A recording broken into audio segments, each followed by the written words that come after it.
हाँ जी, देखिए हमने लास्ट क्लास में पढ़ा था कि अगर इलेक्ट्रिक डाइपोल है तो उसकी एक्सियल लाइन पर इलेक्ट्रिक फील्ड और इलेक्ट्रिक पोटेंशियल कितना होगा, और इक्वेटोरियल लाइन पर, इक्वेटोरियल लाइन के ऊपर कितना इलेक्ट्रिक फील्ड होगा, कितना इलेक्ट्रिक पोटेंशियल होगा।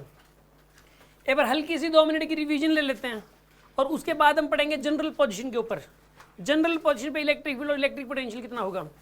ठीक है, सुनिए पहली बात तो ये कि देखो जैसे मान लो कि जो डाइपोल है, ये डाइपोल है, यहाँ पे माइनस क्यू का चार्ज है, यहाँ पे माइनस क्यू का चार्ज है और यहाँ पे प्लस क्यू का चार्ज है। सपोज माइनस क्यू का चार्ज और प्लस क्यू का चार्ज यहाँ पे रखे हुए हैं।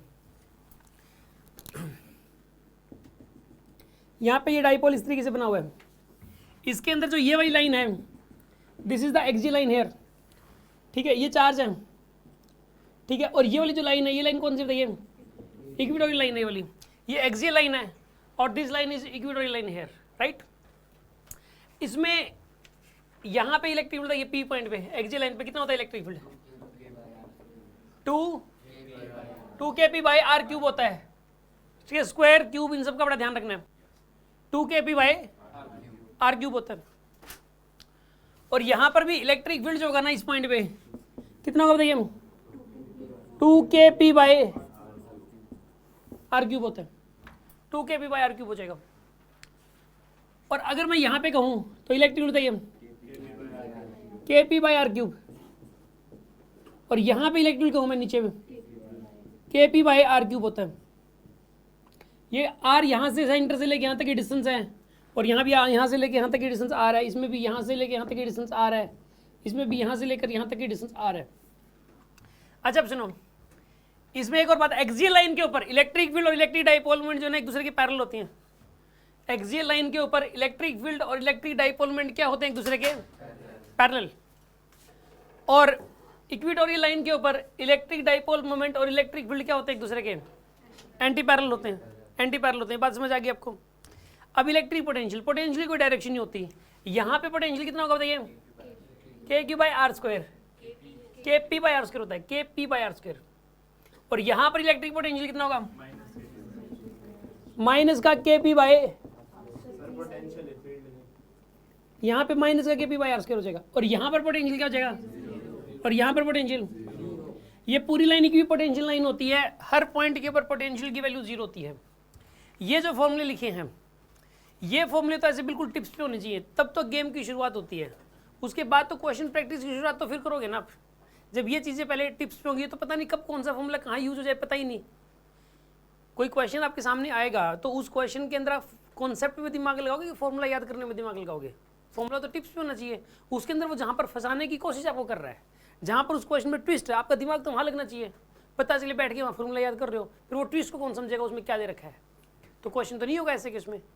ठीक है, अब सुन लो, इसमें ये तो हो गया, ये तो इक्वेटोरियल लाइन पर एक्सियल लाइन पे हो गया। मान लो जनरल पोजीशन पे पूछ ले, ये कहते हैं कि भाई इस पॉइंट पे बताओ, पी पॉइंट पे एक जनरल पॉइंट दे दे, फिर कैसे करें, जनरल पॉइंट पे दे दो।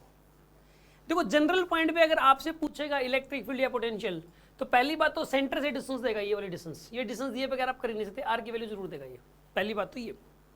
और दूसरी बात एंगल देगा, हॉरिजॉन्टल एक्सियल लाइन या इक्वेटोरियल लाइन के साथ एंगल देगा। मान लो एक्सियल लाइन के साथ एंगल देगा, यहाँ पे एक्सियल लाइन के साथ एंगल देता थीटा मान लो, या इक्वेटोरियल के साथ एंगल दे देगा ये, तभी तो उस पॉइंट की लोकेशन हमें पता लगेगी कि एक्सियल लाइन से इतने एंगल पर, या डाइपोल मोमेंट से, डाइपोल मोमेंट इस तरह पर, डाइपोल मोमेंट से इतने एंगल पर इतनी डिस्टेंस पे पी पॉइंट है, और उस पी पॉइंट पे इलेक्ट्रिक फील्ड या इलेक्ट्रिक पोटेंशियल निकाल लो। पहले तो इस पॉइंट का एड्रेस भी तो बताएगा ना, ये पॉइंट है कहाँ पर, तो इस पॉइंट, ये पॉइंट कैसे देगा बताइए, एक तो एंगल देगा और दूसरा ये डिस्टेंस देगा। तो फिर इस क्वेश्चन को कैसे सोल्व करें, ऐसा जो केस आ जाए तो कैसे सोल्व करें, ये हमें समझना है। अभी समझ में आ रही है बात आपको। इसके लिए आप एक काम क्या करो, इस क्वेश्चन के अंदर पहले तो जैसे कि इसकी डाइपोल मोमेंट है पी, डाइपोल मोमेंट कितनी इसकी पी है, तो आप एक काम करो, इस पी के 2 कंपोनेंट ले लो, इस पी के 2 कंपोनेंट लो। एक तो पी तो एक वेक्टर क्वांटिटी है ही, पी आपको पता है एक वेक्टर क्वांटिटी डाइपोल मोमेंट, तो इस तरफ अलग, एक तो इस लाइन के अलोंग, एक तो इस लाइन के अलोंग कितना हो जाएगा बताइए, पी cos थीटा, और एक इसके परपेंडिकुलर कितना हो जाएगा बताइए, पी sin थीटा। अब 2 डाइपोल बन गए, एक डाइपोल नहीं रहा, कितने डाइपोल हो गए, 2 डाइपोल हो गए। अच्छा मुझे एक बात बताओ, 2 डाइपोल, अब ये भूल जाओगे एक डाइपोल था, डाइपोल कितने हो गए अब, 2 गए। एक तो एक की वैल्यू कितनी है, पी cos थीटा, एक की वैल्यू कितनी है बताइए, पी cos थीटा, और दूसरे की वैल्यू कितनी है बताओ, पी साइन थीटा। दो डाइपोल बन गए कि नहीं बन गए, एक के दो बना लिए मैंने, ठीक है जी। अच्छा अब सुनो, इस ओरिजिनल वाले को हटा दो आप, इस ओरिजिनल वाले का कोई काम नहीं है। अब आप एक काम करो, ये जो पी कोस थीटा है, ये जो पी कोस थीटा है, ये पी पॉइंट बताइए, ये जो पी कोस थीटा वाला डाइपोल है, ये वाला जो डाइपोल है, इसकी वजह से पी पॉइंट पे इलेक्ट्रिक फील्ड बताना है पहले तो। मान लो पहले इलेक्ट्रिक फील्ड निकालना है अपने को, पोटेंशियल को बाद में सोचते हैं, इलेक्ट्रिक फील्ड निकालना है तो पहले पी कोस थीटा की वजह से इलेक्ट्रिक फील्ड निकाल लो, फिर पी साइन थीटा की वजह से इलेक्ट्रिक फील्ड निकाल लो, फिर उन दोनों इलेक्ट्रिक फील्ड का रिजल्टेंट ले लो। यही एक तरीका है इसको करने का। पहले पी कोस थीटा की वजह से इलेक्ट्रिक फील्ड। आप मुझे एक बात बताइए, ये वाला पी पॉइंट इस पी कोस थीटा की एक्सियल लाइन पर है, इक्वेटोरियल लाइन पर है, या फिर किसी जनरल पोजीशन पर है? जनरल पोजीशन पर है। सुनो आप, जनरल पोजीशन पर था ये इस ओरिजिनल वाले डाइपोल के लिए। जो ओरिजिनल वाला डाइपोल था पी, इसके लिए पी पॉइंट जनरल पोजीशन पे था। देखो तीन तरीके की पोजीशन हो सकती हैं, एक्सियल लाइन पर, इक्वेटोरियल लाइन पर और जनरल पोजीशन पर। ये जो पी पॉइंट है, ये पी पॉइंट, ये जो पी बनाया हुआ था पहले, उसके लिए जनरल पोजीशन पे था, लेकिन इस पी कोस थीटा के लिए एक्सियल लाइन पर है, क्योंकि ये पी कोस थीटा की एक्सियल लाइन ये वाली है, पी कोस थीटा की, पी कोस थीटा, पी की एक्सियल लाइन ये वाली है, लेकिन पी कोस थीटा की एक्सियल लाइन ये है, और इस पी कोस थीटा की इक्वेटोरियल लाइन ये वाली है। बात समझ में आ रही कि नहीं आ रही आपको? बात समझ आई आपको? यार एक बात बताओ, मैं एक डाइपोल ऐसे बना दूं, डाइपोल ऐसे बना दिया, ये डाइपोल एरो का मतलब है यहाँ पे पॉजिटिव चार्ज है या नेगेटिव चार्ज है, डाइपोल का मतलब ये है। एक बार को इसकी एक्सियल लाइन ये वाली नहीं है क्या, इस डाइपोल की, और इस डाइपोल की इक्वेटोरियल लाइन ये वाली है। मानते कि नहीं मानते? चलो एक बात बताओ, ये पॉजिटिव है, ये नेगेटिव है, एक डाइपोल ऐसे बना दिया मैंने, ऐसे बना दिया डाइपोल, एरो इस तरफ है, अब इसकी डाइपोल मोमेंट भी इस तरफ है। अब बताइए एक्सियल लाइन कौन सी है, ये वाली है, और इक्वेटोरियल लाइन कौन सी है, ये वाली है इसमें।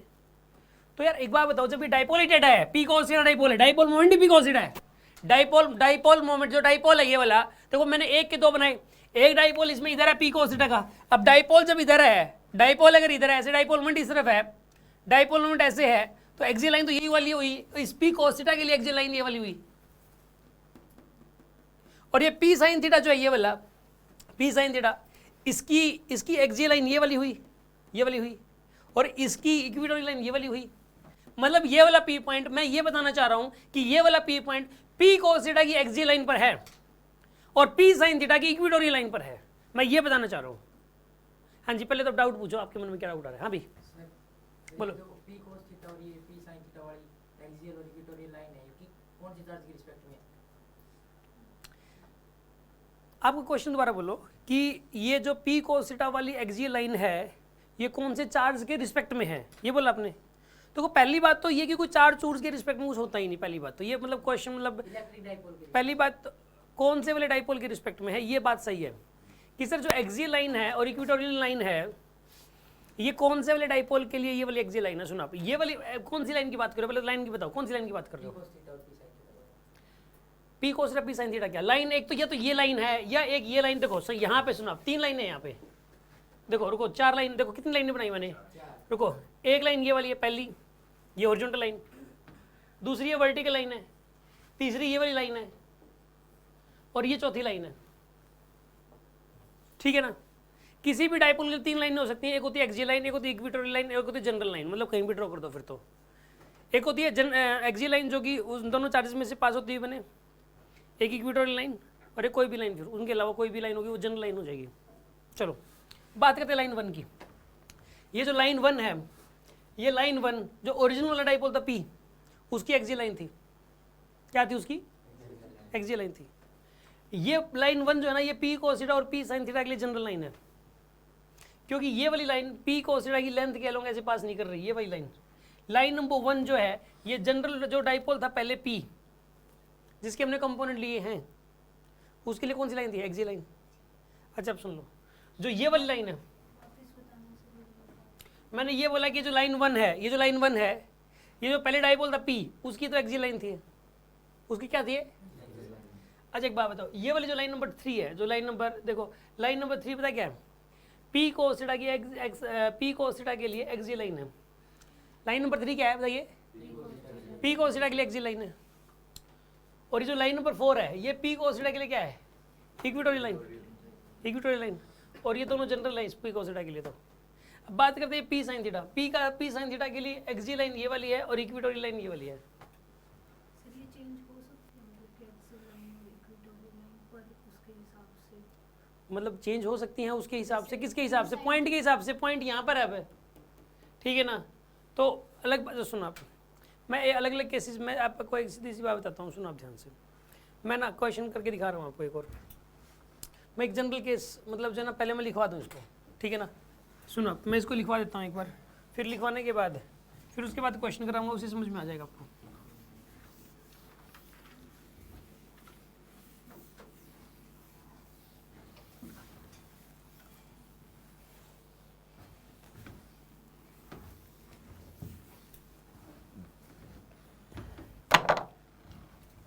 मान लो कोई कह देगा डाइपोल है, डाइपोल में पी, ठीक है ना। डाइपोल को ऐसे एरो से ही बनाएंगे हम। ये एरो का मतलब है यहाँ पे पॉजिटिव चार्ज है और यहाँ पे क्या चार्ज है? नेगेटिव है। ये डाइपोल बना, डाइपोल मूवमेंट बना दी मैंने डाइपोल की बस, ठीक है। ये डाइपोल ऐसे है, मतलब ये डाइपोल बोल दो या इसको डाइपोल मोमेंट बोल दो। मैंने ये कहा कि भाई यहाँ पे एक पी पॉइंट है आर डिस्टेंस पे और थीटा एंगल पे, ऐसे दिया हुआ। तो अपन क्या करेंगे, इस पी के दो कंपोनेंट ले लेंगे। क्या करेंगे, पी के दो कंपोनेंट ले लेंगे। एक कंपोनेंट आएगा इस तरफ, कितना आएगा ये वाला? P cos theta. ये वाला कितना आएगा? P sine theta. अब इस पी को हटा दो आप, क्योंकि इसके दो कंपोनेंट ले लिए। अब एक बात बताओ, डाइपोल मोमेंट इस तरफ है, तो ये एक्सी लाइन है कि नहीं है पी कोस थीटा की? ये जो लाइन है ये पी कोस थीटा की कौन सी लाइन है? ठीक है। और पी साइन थीटा की ये वाला एंगल कितना है यहाँ पे? 90 डिग्री। ये वाला एंगल कितना है यहाँ पे? तो ये वाली जो लाइन पास हो रही है ये पी साइन थीटा के परपेंडिकुलरली पास हो रही है कि नहीं हो रही, बताइए आप। पी साइन थीटा कैसे पास हो रही है?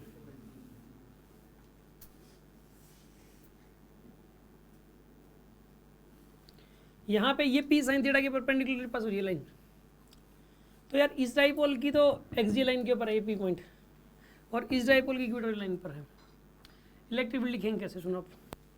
इस पी पॉइंट पर इस पी कोस थीटा की वजह से इलेक्ट्रिक फील्ड होगा इस तरफ, एक्सियल लाइन के जिधर डाइपोल मोमेंट उसी तरफ होता है। E1 की वैल्यू हो जाएगी 2k, पी की जगह पी कोस थीटा आ जाएगा बस, डिवाइड बाय आर क्यूब। यहाँ पे पी की जगह पी कोस थीटा आ जाएगा। और इस वाले डाइपोल की के लिए इक्वेटर लाइन है ये, तो डाइपोल मोमेंट इधर, तो इलेक्ट्रिक फील्ड बनाओगे इसके अपोजिट इधर E2। ये आएगा यहाँ पे के पी साइन थीटा बाय में आर क्यूब। ये वाला एंगल कितना होगा? 90 डिग्री। अब ई नेट की वैल्यू कितनी हो जाएगी बताइए? ई नेट की वैल्यू E1 का स्क्वायर प्लस E2 का स्क्वायर पूरे कंट्रोल, क्योंकि इनके बीच एंगल 90 डिग्री है, इनके बीच एंगल 90 डिग्री है, इसलिए ऐसा होगा। तो यहाँ पे ऐसा करो आप, K P sine theta by R cube इसका square plus 2k P cos theta by R cube इसका स्क्वायर और पूरे का under root. This is the net electric field है। अब बात करते हैं इलेक्ट्रिक पोटेंशियल की। इस पी कोस थीटा की वजह से यहाँ पे जो पोटेंशियल बनेगा वो बनेगा के पी कोस थीटा, पी की जगह पी कोस थीटा बाय में आर स्क्वायर, ये बनेगा पोटेंशियल यहाँ पे। और इस पी साइन थीटा की वजह से बनेगा जीरो, पी साइन थीटा की वजह से जीरो बनेगा। तो ये आ जाएगा पोटेंशियल, नेट पोटेंशियल इस पॉइंट पे इतना ही है। इस पॉइंट पर नेट पोटेंशियल आ गया आपके पास K P cos theta by R square. ये पोटेंशियल का फॉर्मूला है, ये इलेक्ट्रिक फील्ड का फॉर्मूला वैल्यू आ गई, और ये पोटेंशियल की वैल्यू आ गई। पहले तो ये बताओ ये वाली बात कितने स्टूडेंट्स को समझ में आ गई? जिनको समझ में आ गई वो ईमानदारी से हाथ खड़े कर लो, ठीक है। कंफ्यूजन कहाँ पर ये बताओ? कंफ्यूजन क्या किस चीज़ में था कि मैं अगला जो क्वेश्चन बताऊं मैं यहाँ तो नहीं समझाने वाला, अब अगले क्वेश्चन के दौरान समझाऊंगा। तो वही वाली बातें मैं रिपीट कर दूंगा जहाँ पर आपको दिक्कत लग रही है। पहली बात तो जो बोर्ड पे लिखा हुआ है ये एकदम सही लिखा है, इसमें कोई गलती नहीं है, ठीक है। दूसरी बात, आपको जहाँ दिक्कत लग रही है, कौन से पार्ट में दिक्कत लग रही है बताओ? कंपोनेंट लेने में दिक्कत हो रही है, या एक्सियल या इक्वेटोरियल पहचानने में दिक्कत हो रही है, या फिर ये वैल्यूज़ कैसे लिख दी, ये वैल्यूज़ लिखने में दिक्कत हो रही है? कहाँ प्रॉब्लम है बोलो?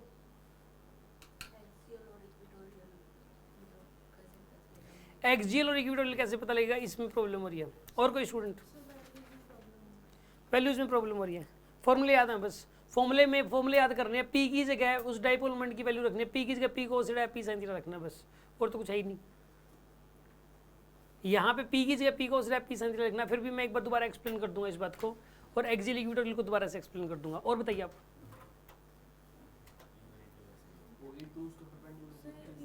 इवन तो दूसरी साइड आना चाहिए था ये लाइन। एक बात बताइए, इवन किसकी वजह से, इवन ई टू की डायरेक्शन को लेकर प्रॉब्लम हो रही है। इवन मुझे एक बात बताओ, इवन किसकी वजह से, कौन से डाइपोल की वजह से, पी cos थीटा की P sin theta, P cos theta. P cos theta की ये वाला जो पॉइंट है एक्सियल लाइन पे इक्वेटोरियल लाइन पे होता है ये, पी cos थीटा की एक्सियल पे है क्या? अगर एक्सियल पे है तो फॉर्मूला क्या होता है? ये रहा 2k p/r3, पी की जगह पी cos थीटा लिख दिया बस, ठीक है। और डायरेक्शन तो जिधर डाइपोल मोमेंट है उधर ही लिखोगे, ड्रॉ करोगे इलेक्ट्रिक फील्ड। इलेक्ट्रिक फील्ड आप ऐसे तो ड्रॉ कर नहीं सकते, जिधर डाइपोल मोमेंट है उधर ही बनाओगे इलेक्ट्रिक फील्ड। अच्छा, ये वाला जो इलेक्ट्रिक फील्ड है किसकी वजह से है? पी sin थीटा की वजह से। पी sin थीटा के ये वाला पॉइंट इक्वेटोरियल लाइन पे है या एक्सियल लाइन पर है? इक्वेटोरियल पे है।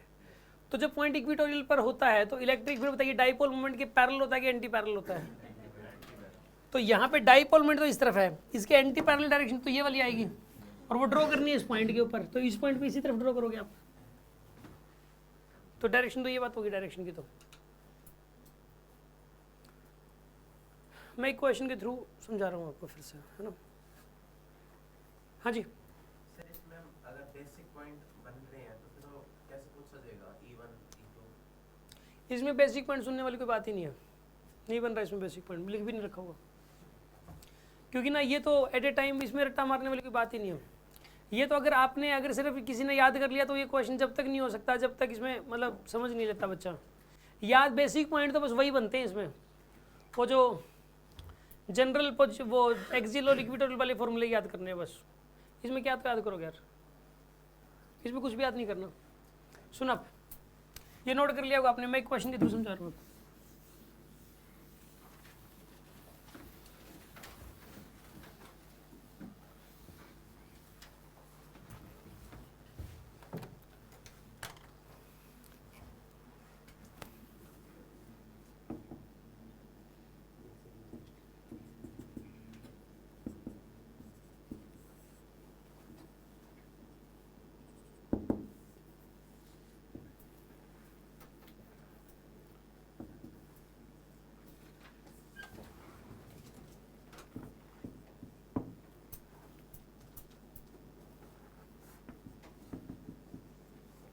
एक पी पॉइंट दे रखा आपको, ये गैप टोटल गैप 1 मिलीमीटर है, यहाँ पे जो ये वाला गैप है ये 1 मिलीमीटर है, ये चार्ज है प्लस माइक्रोकुलम, ठीक है, +4 माइक्रोकुलम है, +4 माइक्रोकुलम, ये -4 माइक्रोकुलम, ठीक है, प्लस का 4 माइनस का 4, गैप है 1 मिलीमीटर का। यहां पर ये डिस्टेंस सेंटर से 1 मीटर डिस्टेंस पे पी पॉइंट है, यहां पे इलेक्ट्रिक फील्ड और इलेक्ट्रिक पोटेंशियल दोनों बताने हैं। करिए आप।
सुन लो, मैं करके दिखा रहा हूँ।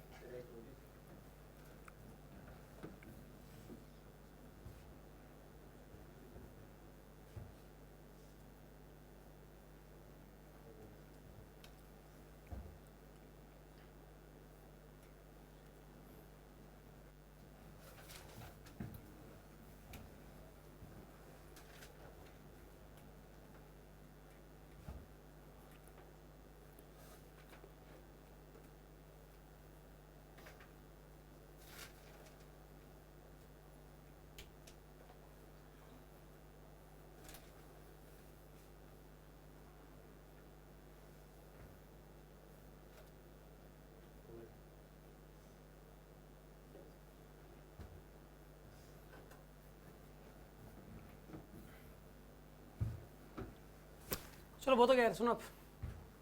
पहले तो डाइपोल मोमेंट निकाल लो उसके। पहला काम तो ये है, डाइपोल मोमेंट हो जाएगी Q इंटू 12 होता है, Q की वैल्यू है 4 इंटू 10⁻⁻⁶। 12 ही 1 मिलीमीटर दे रखा है, तो 10⁻⁻3, तो ये आ जाएगा 4 इंटू 10⁻⁹ कूलम-मीटर। पहली बात तो डाइपोल मोमेंट तो होगी ये वाली। ठीक है, यहाँ तक कोई डाउट? पहला स्टेप तो ये वाला हो गया। अब एक काम करो, क्या कह रहे हो, माइनस क्या कुछ?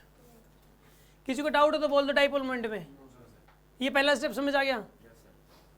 ये डाइपोल मोमेंट किस तरफ होगी? इस तरफ होगी। ये डाइपोल मोमेंट किस तरफ होगी? From negative to. ये डाइपोल मोमेंट इस तरफ है, इसी कंपाउंड लो, इस तरफ आएगा P को 60। कितना आएगा ये इस तरफ है, एक इसके परपेंडिकुलर, ये बीचों बीच आएगी, डायरेक्शन ये वाली बनेगी इसकी, क्योंकि इधर P था, P को 60, P sin 60। आप इधर मत ड्रॉ कर देना इसको, क्योंकि ये जो ओरिजिनल वाला डाइपोल मोमेंट है इनके दोनों के बीच में होना चाहिए, और ये दोनों एक दूसरे से 90 डिग्री पे होते हैं। किसी भी वेक्टर के दो कंपोनेंट लेते हैं तो दोनों कंपोनेंट एक दूसरे के परपेंडिकुलर होते हैं, और जिसके कंपोनेंट लिए गए हैं वो बीच में होता है कहीं, तो ये डाइपोल मोमेंट होगी बीच में, और इसका कंपोनेंट एक इधर आएगा और एक इधर आएगा इस तरफ। और ये वाला एंगल कितना होगा यहाँ पे पूरा? 90। कितना होगा ये वाला एंगल?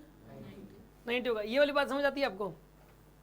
एक डाइपोल मोमेंट ये बना ली, ओरिजिनल वाली को हटा दो अब आप, ये P को 60 हो जाएगी, ये वाली कितनी हो जाएगी यहाँ पे? पहली बात, अब यहाँ पे दो डाइपोल हैं, एक नहीं है, दो डाइपोल हैं। एक तो ये वाला है P को 60, हाँ जी,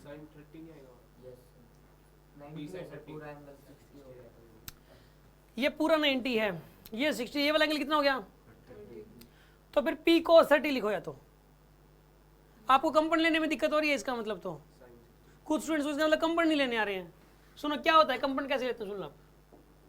11वीं क्लास में आना शुरू कर दो। ये वाला एंगल है 60 डिग्री, ये वाली वैल्यू 40। तो एक बात बताइए, जिसके साथ एंगल अटैच होता है वो कोस कंपोनेंट होता है, जिसके साथ एंगल अटैच नहीं होता वो साइन कंपोनेंट होता है। यहाँ पे ये तो ये वाला कंपोनेंट होगा, एक ये वाला तो जो P को 60, और ये वाला कितना होगा?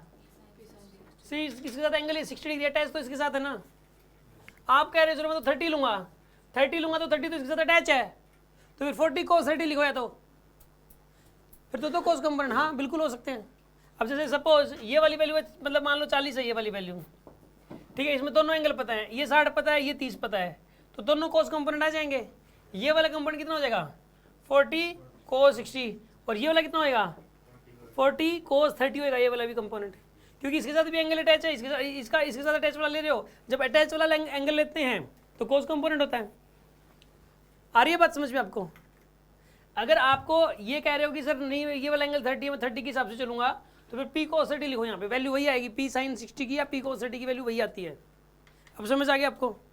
हाँ जी। पहले तो एक कंपोनेंट लेने में डाइपोल मोमेंट की और इनकी डाई कंपोनेंट्स की वैल्यू लिखने में कोई प्रॉब्लम आ रही है तो बता दो अभी भी। कोई प्रॉब्लम आ रही है इसमें? सुनो अब P cos 60 की वैल्यू कितनी हो जाएगी बताइए? cos 60 कितना होता है? 1/2, तो 2 × 10⁻⁹ बनेगा। ये तो कितना बनेगा? ये 2 × 10⁻⁴, और ये वाला कितना बनेगा बताइए? sin 60 √3/2 होता है, तो 2 √3 × 10⁻⁹, 2 √3 × 10⁻⁹ बनेगा ये वाला। तो मैंने पहले तो दोनों डाइपोल मोमेंट लिखी है, अगले स्टेप के अंदर लिख ली ना दोनों डाइपोल मोमेंट। अब सुन लो अगली बात,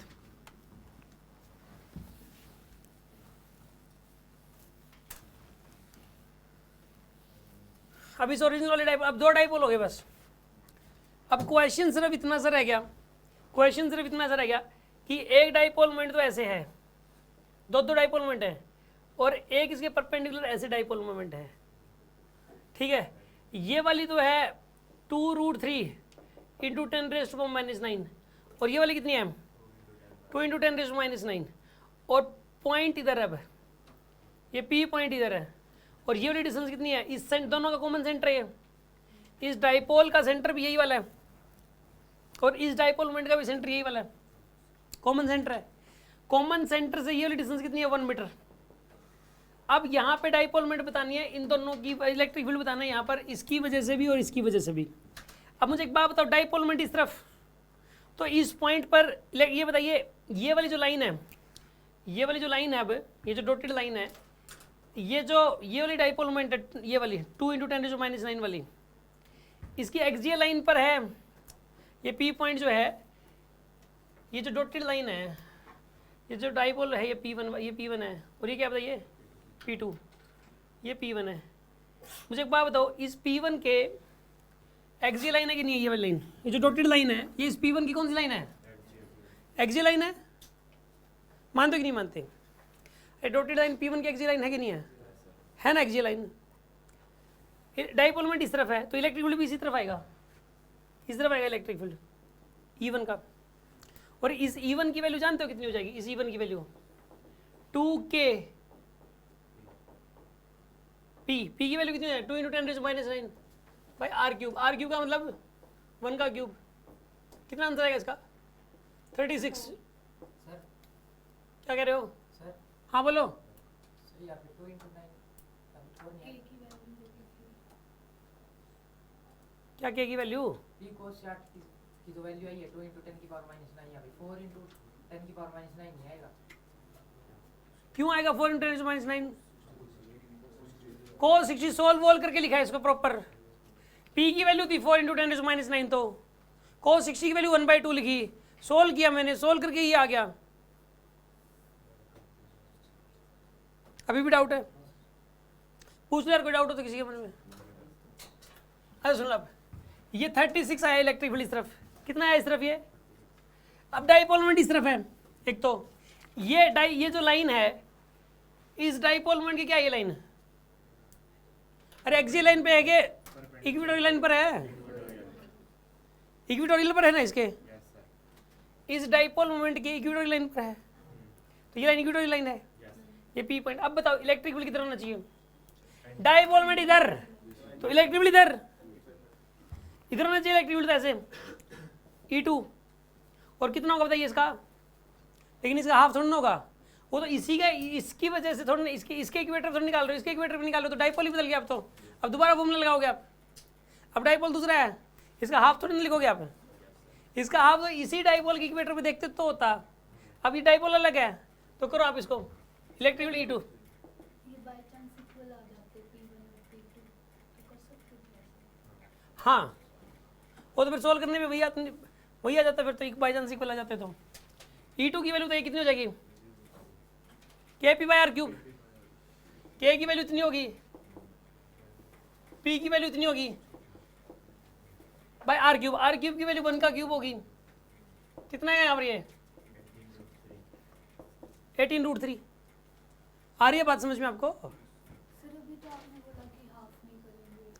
हाफ तो नहीं करी मैंने, हाफ कहाँ किया फिर, क्योंकि डाइपोल अलग है ना, इसी की देखो ये E1 किसकी वजह से देखा है, इस P1 की वजह से देखा है ना, मैं इस P1 के ही इक्वेटोरियल लाइन पे थोड़ी देख रहा हूँ, मैं इसकी तो एक्सियल लाइन पे देख रहा हूँ और इसकी इक्वेटोरियल लाइन पे देख रहा हूँ, तो डाइपोल ही अलग अलग है, तो दोनों के लिए फॉर्मूला अलग अलग लगाओगे, हाफ नहीं करोगे सीधा, ठीक है ना।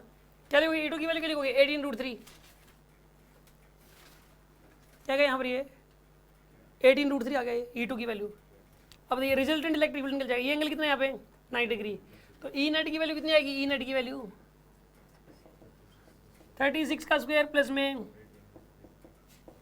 पूरे का 100, ये तो नेट इलेक्ट्रिक फील्ड आ गया जी, बीच में इधर कहीं आएगा। पोटेंशियल, अब यहाँ पोटेंशियल निकालना है, कितना आएगा बताइए पोटेंशियल, के पी बाय के की वैल्यू कितनी यहाँ पे 9×10⁻⁹ पी की वैल्यू कितनी यहाँ पे,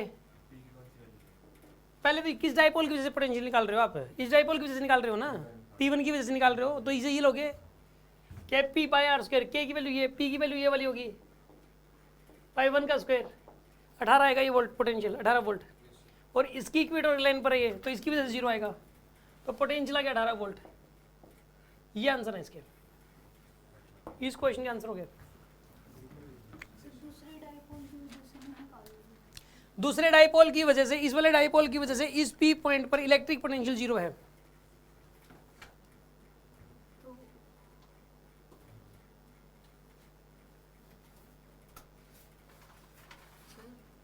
फिर इसे भी नेट बोलेंगे। हाँ यही वी नेट है। सर हमने एक्सियल लाइन हमारी जो ये वाली है ये आई, हमारी नहीं है ये एक्सियल लाइन, ये इस P1 की एक्सियल लाइन है। सुन आप, इस P1 की एक्सियल लाइन ये वाली है, हमारी नहीं है, P1 की है, और P2 की भी एक्सियल लाइन ये वाली नहीं है। P2 की एक्सियल लाइन तो ये है,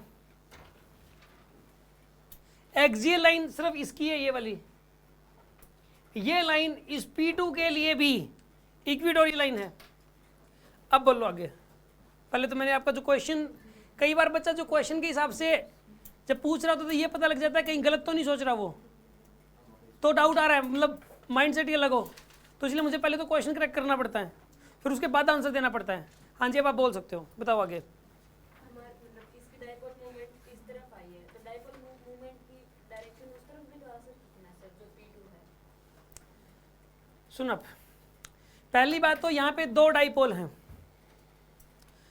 एक डाइपोल तो ये वाला है, इसकी डाइपोल मोमेंट इस तरफ है, एक दूसरा डाइपोल है उसकी डाइपोल मोमेंट ऊपर है। पहली बात तो ये कि डाइपोल मोमेंट की डायरेक्शन यहाँ पे दो हैं, P1 डाइपोल जो है इसकी डाइपोल मोमेंट इस तरफ है, P2 डाइपोल मोमेंट इस तरफ है, दो डाइपोल मोमेंट है यहाँ पे, एक नहीं है, दो डाइपोल मोमेंट है, दो डाइपोल हैं, दो डाइपोल मोमेंट है यहाँ पे। अब बोलो।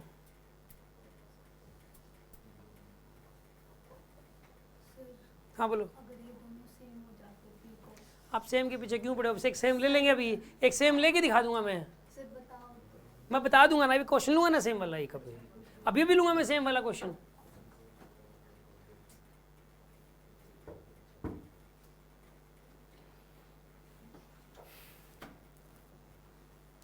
हाँ जी कोई डाउट हो तो बोलो।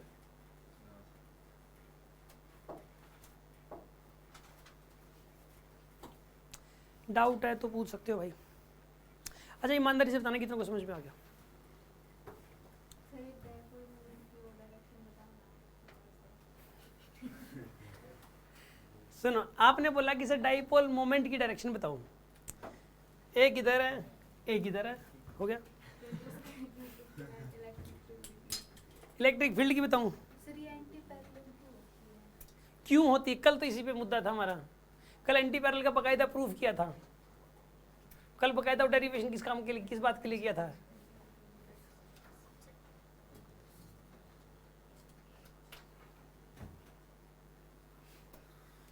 ये जो चीज़ मैंने पढ़ाई अभी, ये भी ना मतलब उसका टफ लग रही हो, बट ये बेसिक चीज़ है, एनसीईआरटी में भी गिवन है, इसी को समझना तो मुश्किल हो रखा है। और ये मैंने अभी ना तीसरी क्लास में पढ़ाई है, लोग इसको डाइपोल की पहली क्लास में ही करा देते हैं, ये चीज़ पहली क्लास में कैसे समझ में आ सकती है। फिर ये चीज़ पहली क्लास में बच्चों को समझ नहीं आती, बच्चा बोलता हाई लेवल का टीचर है भाई, DQ को बड़ा समझ में आ रहा है, लो लेवल का टीचर है। ये तीसरी क्लास में मैंने जो है ना ठीक है, दिक्कत ये है कि जो चीज़ समझ ना आए उसको सिस्टमेटिक तरीके से बनाने में, सीक्वेंस में बड़ा सोच के आज भी मैं दिमाग लगाता रहता हूँ कि इसको और बेटर कैसे करें, इसको और बेटर कैसे करें। DPVs भी आज भी वर्क होता है कि इन DPVs को और कैसे सिस्टमेटिक बनाएं कि बच्चों को सोल्व करना बिल्कुल मजाक लगे, बिल्कुल आसान से आसान लगे, ऐसा लगे कि बिल्कुल ही छोटी क्लासेस की पढ़ाई कर रहे हैं, ठीक है ना, ताकि वो कॉन्सेप्ट दिमाग में सेट हो जाए। बच्चों को लगता है लो लेवल का चल रहा है, इस पे काम करके दिखाए कोई टीचर, ठीक है ना।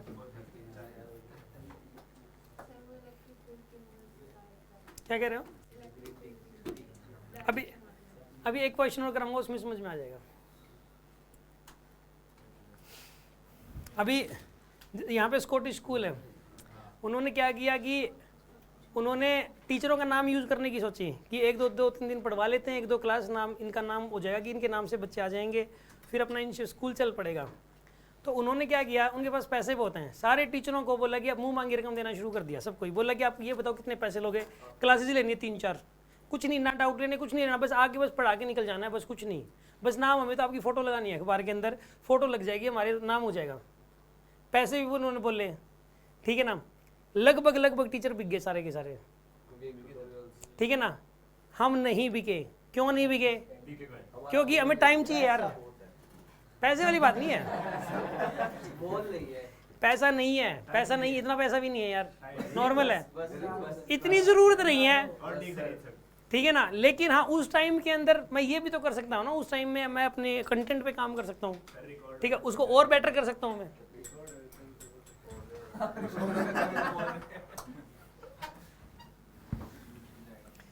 सुन अब,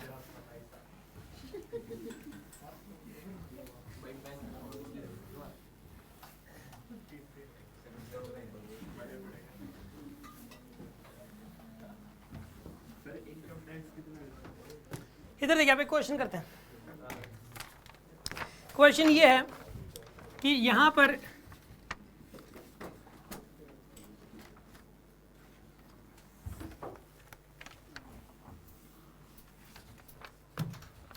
एक चार्ज है ये -3 कूलम का,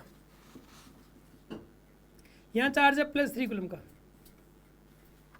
ठीक है जी, ये +3 कूलम का चार्ज है।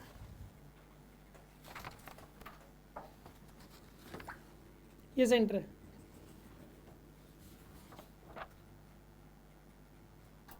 ये वाला एंगल है 60 डिग्री,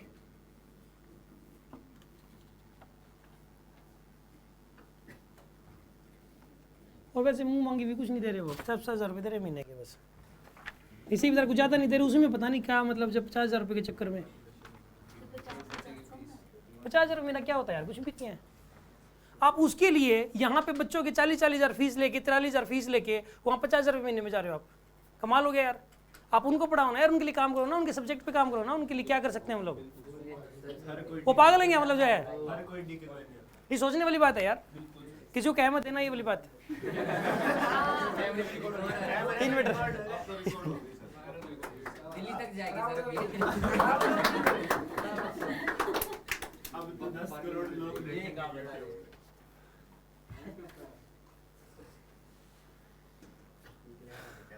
ये 3 मिनट डिस्टेंस है, ये 3 मिनट डिस्टेंस है। ये वाला एंगल 45 डिग्री ले लो, चलो 60 डिग्री मतलब 45 डिग्री ले लो, ये वाला 1 मिलीमीटर, ये gap between the charges 1 millimetre.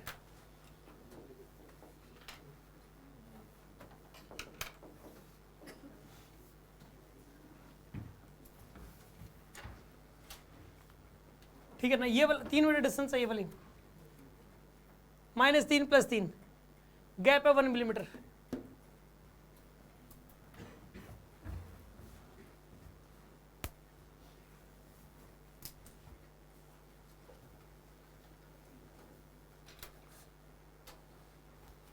यहाँ इलेक्ट्रिक फील्ड बताना है और इलेक्ट्रिक डाइपोल, इलेक्ट्रिक फील्ड बताना है और इलेक्ट्रिक पोटेंशियल बताना है आपको।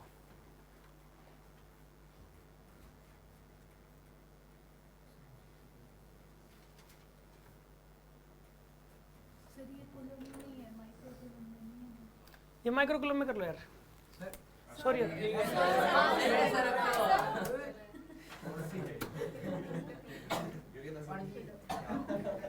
ये चार्ज माइक्रो कूलम में है भाई, चार्ज माइक्रो कूलम में है यार, पता वैल्यू थोड़ी गड़बड़ा जाएगी, न्यूमेरिकल है ऐसी, इसलिए माइक्रो कूलम में चाहिए, लाइन नहीं आ सकती।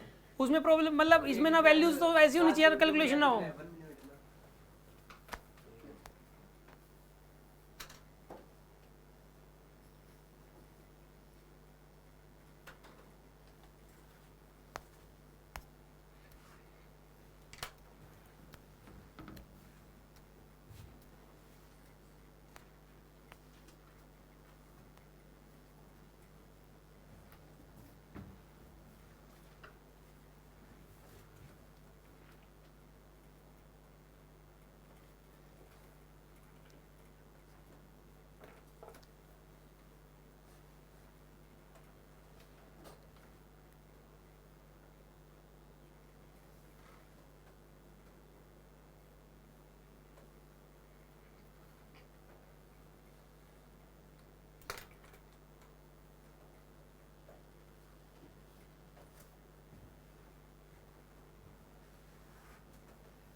करें जी।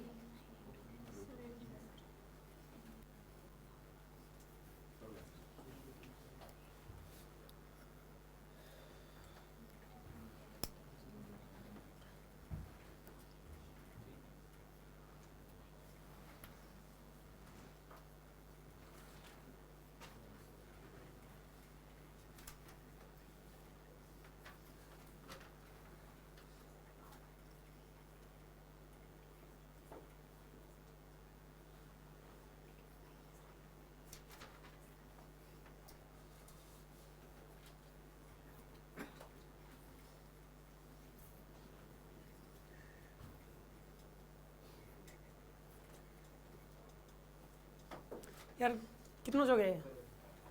ठीक है, ऊपर देखो अब। पहले डाइपोल मोमेंट निकाल लो। डाइपोल मोमेंट कितनी आएगी? Q into 12। Q की वैल्यू कितनी है? L कितना है यहाँ पे? 10Q minus 3। ये कितना आ जाएगा आपके पास? अच्छा, अब ये बताइए आप यहाँ पे इलेक्ट्रिक फील्ड, सुनो ये डाइपोल मोमेंट आ गई। अब ये ओरिजिनल वाली डाइपोल मोमेंट किस तरफ है? हाँ जी, आप देखो, अब ओरिजिनल वाली आप बताओ पहले तो। डाइपोल मोमेंट किधर है ओरिजिनल वाली? नीचे है, सोच लो क्यों है नीचे? हाँ बिल्कुल यार, इसमें क्या कंफ्यूजन वाली क्या बात है? नेगेटिव टू पॉजिटिव होगी, इस तरफ होगी डाइपोल मोमेंट। कॉन्फिडेंस से बोल लो पी, मानते हो? अब इस पी के दो कंपोनेंट लोगे आप, वो कंपोनेंट वैसा ही काम करेंगे जैसे ये कर रहा है, मतलब जैसे ये अकेला कर रहा है। इसके दो कंपोनेंट लो, चलो आप कंपोनेंट लेने का उसके दो हिस्से करना, वो दोनों हिस्से मिलकर वही काम करते हैं। जैसे 100 रुपये का नोट होता है, उसके दो 50-50 के आप नोट करवा लेते हो, तो 200 के नोट उतनी उसकी भी उतनी वैल्यू है जितनी एक अकेले 100 के नोट की वैल्यू है। ठीक है, 100 के नोट की जो वैल्यू है वही दो 50-50 के नोटों की वैल्यू है यार। समझ में आ रही है बात आपको?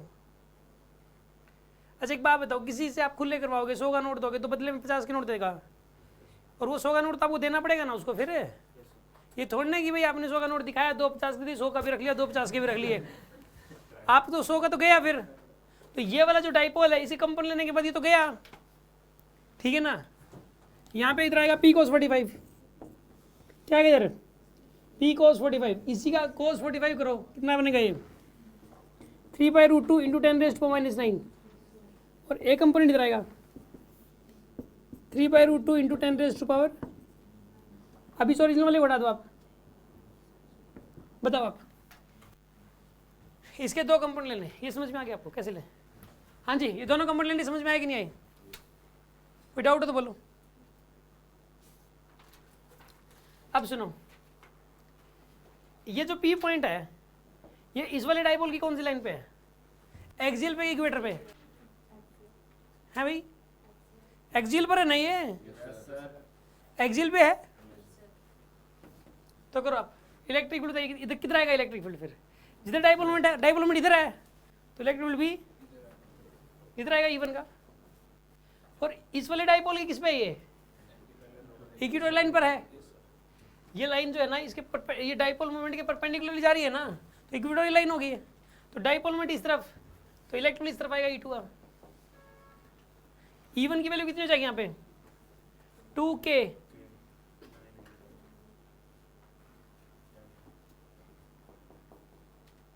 P की वैल्यू कितनी आएगी यहाँ पे?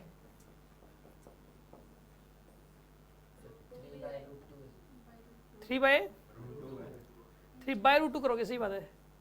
2K √2 के नीचे ले लो, चलो अपॉन में R3।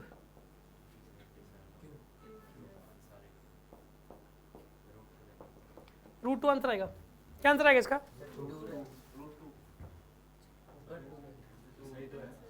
2 को √2 इंटू √2 लिख सकते हो, एक √2 से √2 कैंसिल हो जाएगा तो एक √2 बच जाएगा। अरे बात समझ में आ रही है आपको?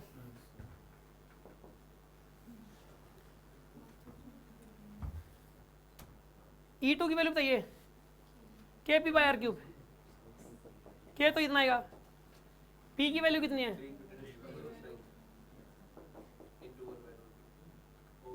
√2 को तो नीचे ले लो, KP/R3। R3 क्या हो जाएगा?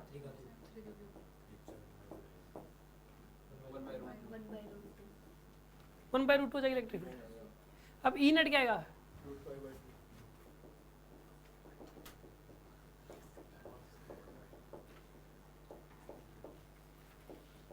कितना आएगा यहाँ पे 2 + 1/2,